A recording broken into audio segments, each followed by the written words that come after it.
Being a firefighter is often exciting and dangerous, but it's always rewarding. Beyond saving lives and serving their communities, what do firefighters do?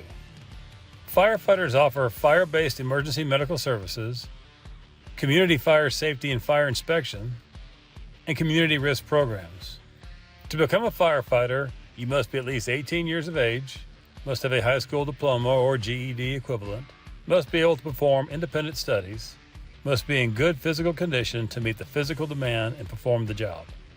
Although most fire departments do not require college to become a firefighter, you will need a degree to promote within the ranks, and those degrees could be an associate, bachelor's, or master's. Another minimum requirement of being a firefighter in the state of Texas is you'll need to obtain your basic EMT, and TEEX offers an EMT program which will get you ready for that. So what's the pay for a firefighter in Texas? The average salary for a firefighter is $59,433 per year. With that comes benefits, which include insurance, holiday pay, sick time, vacation days, and retirement plans. The job outlook for firefighters in Texas is 8% growth. Most fire department schedules are shift-based. Most of them are 24 on and 48 off, which means you work an average of only 10 days a month. And while you're on shift, most stations have sleeping quarters, so you do sleep while you're on shift. So how do I become a firefighter? TEEX offers two great options as well as a blend college partnership. One of the options TEEX offers is a traditional face-to-face academy. It's a 12-week program of intense classroom and physical training, Monday through Friday, held at the Brayton Fire Training Field. And the other option we offer is a blended learning, where it's 12-week online academic learning. You do your book work, you learn how to do interviews, resumes, leadership training. Then after all your didactic work is done, then you attend a 4-week face-to-face boot camp academy here at TEEX Brayton Fire Training Field to do your skills testing. Blend offers a fire science degree program where you do your didactic learning there, and then you attend the TEEX Fire Academy for your hands-on learning. Through the unique partnership between Blend and TEEX, you can receive college credit for the Fire Academy at TEEX with Blend, and that'll apply towards their fire science technology degree. For more information about the TEEX Firefighting Recruit Academy, contact Training Manager David Rozier at the email and phone number listed above. And for more information about the TEEX EMS program, contact the EMS Program Training Manager, Paul Vogt, at the email and number above. You can find out more about the Blend College Fire Science program by contacting Mally Hance at the email and phone number above. The next videos will show you what it's like to be in the TEEX Fire Recruit Academy, as well as some skills and drills that you'll learn while you're at the academy. All right, here we go.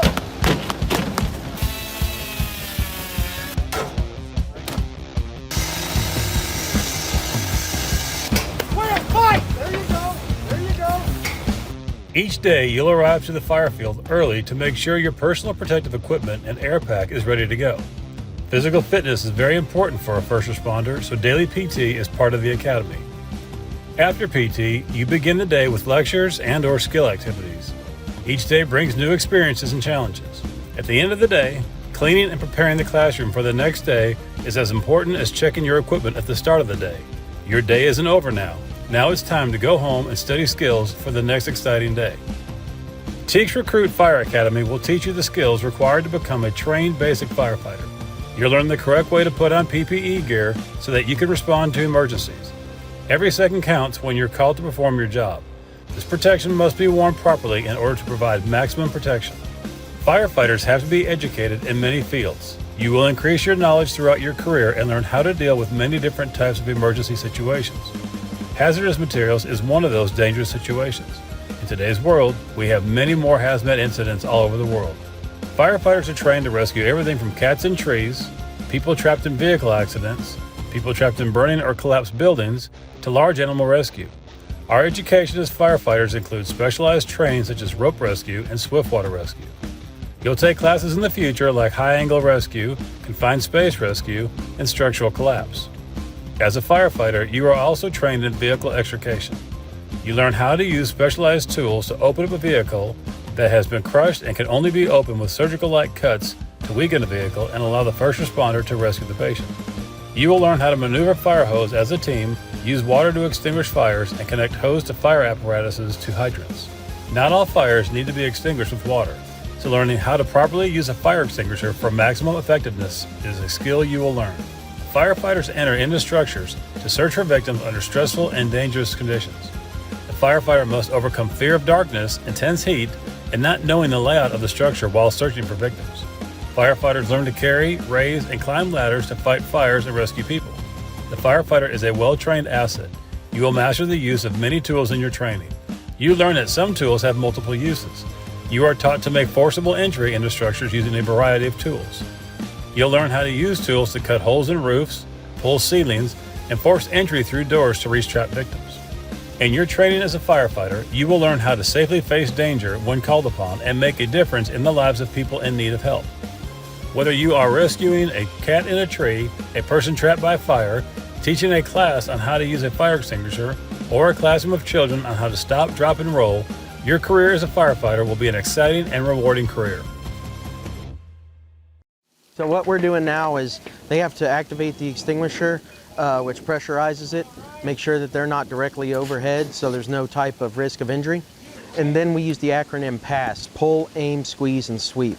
So with a regular extinguisher, you would pull a pin. In this case, they're activating it with a button, aim it at the base of the fire, squeeze or depress to actually deploy the agent, and sweep side to side in a rapid motion.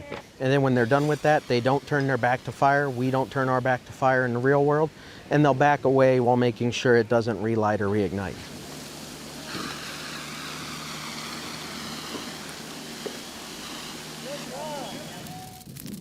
Our cadets are putting out a dumpster fire. The problem with the dumpster fire that they're working on, what we're burning in them today is just hay to teach them, but there is no telling of what they encounter when they arrive. It could be just normal household trash, or it could be hazardous materials that someone is dumping there. So our firefighters have to be careful that when they approach a dumpster, just what could be inside of it to put it out.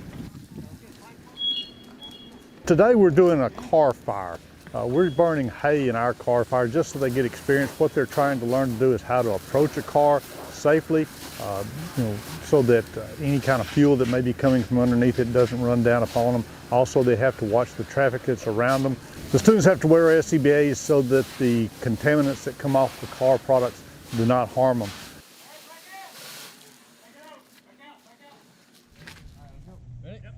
Okay, today our firefighters are experiencing how to advance a hose.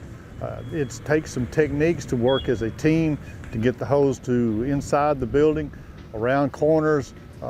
You don't know what's inside of a house. You get it. It could be large homes that you've got to go up stairways. It could be multiple rooms that they've got to go through. So hose advancement is very critical, working as a team as they move forward in their career. Okay, what we have behind here is a roof ventilation prop. The firefighters have to get access to the roof in case there's a fire inside the attic. They take and put a roof ladder up. As they go up the roof, they're sounding to make sure that it is structurally sound for them to crawl on. They'll take a chainsaw up with them. They'll take and cut a hole in the roof. This lets the heated gases, any fire that may be in there, come out of the roof and help them extinguish the fire. What we have here is a door prop to simulate the firefighters being able to use forcible entry to enter into a home. What they do is take the Halligan tool and an axe. They take and use it to pry with. They can practice forcing the door inward, or they can take and practice pulling the door outward. Okay, the prop that we're working on today is a sheetrock wall that the students are practicing knocking through the sheetrock to access maybe hidden fire, or if they're trapped in a room, they can knock a hole in the sheetrock and crawl through the wall to safety. They will take and start with the air pack on, but if the hole is too small for them to be able to crawl through the hole, they will have to practice taking their air pack off, put their air pack through the wall, and then follow behind the air pack and then put it back on to get themselves out of danger.